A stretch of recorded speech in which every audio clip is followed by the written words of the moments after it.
সারা দেশের ন্যায় রংপুরেও নানা আয়োজনের মধ্য দিয়ে সশস্ত্র বাহিনী দিবস উদযাপিত হয়েছে।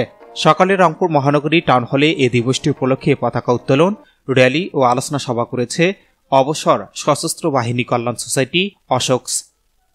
নগরীর টাউন হল চত্বর থেকে অবসরপ্রাপ্ত সশস্ত্র বাহিনীর সদস্যরা একটি র্যালি বের করে নগরীর গুরুত্বপূর্ণ সড়ক প্রদক্ষিণ করে টাউন হলে এসে শেষ করে। পরে সশস্ত্র বাহিনী কল্যাণ সোসাইটির কেন্দ্রীয় অর্থ উপদেষ্টা সিনিয়র ওয়ারেন্ট অফিসার আফজাল সাহেবের সভাপতিত্বে প্রধান অতিথি হিসেবে উপস্থিত ছিলেন বিশিষ্ট সমাজসেবক কাউসার জামান বাবলা। এ সময় সশস্ত্র বাহিনীর আলোচনা সভায় বক্তারা বলেন, অবসরের পরেও তারা একে অপরের পারস্পরিক বন্ধু হিসেবে পাশে থেকেই জাঁকজমকপূর্ণভাবে এ দিবসটি পালন করেন এবং দেশের সামাজিক উন্নয়নে একে অপরের হয়ে কাজ করার আহ্বান জানান। পৃথিবীতে মানুষ বেঁচে থাকে সম্মানের সঙ্গে, তো আমি অর্থের চেয়ে সম্মানকে গুরুত্ব বেশি দিই। তো আজকে সশস্ত্র বাহিনীর কল্যাণ যে সোসাইটি যে এই 21শে নভেম্বর সশস্ত্র বাহিনী দিবস উপলক্ষে যে আয়োজনটা করে আমাকে প্রধান অতিথি যারা করছে তাদেরকে আমি আন্তরিক মোবারকবাদ জানাচ্ছি।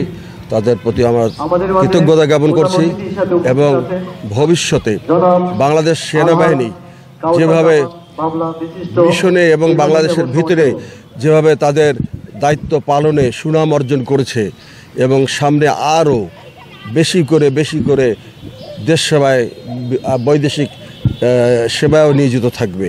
বিগত স্বৈরাচার ফ্যাসিস্ট সরকার আমলে সেনাবাহিনীকে কীভাবে কুক্ষিগত করা হয়েছিল, সেনাবাহিনী একটা গৌরবোজ্জ্বল প্রতিষ্ঠান বাংলাদেশের মধ্যে এবং জনগণের শেষ ভরসা থাকে রাষ্ট্রীয় ক্রাইসিসে সেনাবাহিনীর উপর।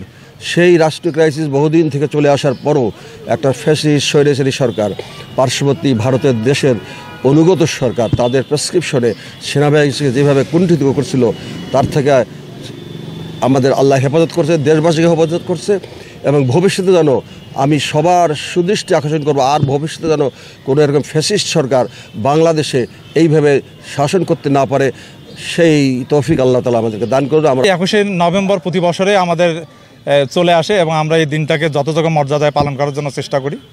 শুধু আমরা এখানে উদ্দেশ্য একটাই যে আমাদের যারা অবসররত সশস্ত্র বাহিনীর সদস্য আছে তাদের সুখ দুঃখ, তাদের হাসি কান্না এগুলোকে সবার মাঝে সমভাবে ভাগ করে নেওয়ার জন্য আমরা এই অনুষ্ঠানটা করি এবং তাদের সুখে দুঃখে তাদের পাশে যাতে দাঁড়াইতে পারি এবং তাদের খোঁজ খবর নিতে পারি, এই উদ্দেশ্যটাকে সামনে রেখেই মূলত আমরা এই দিনটিকে পালন করে থাকি।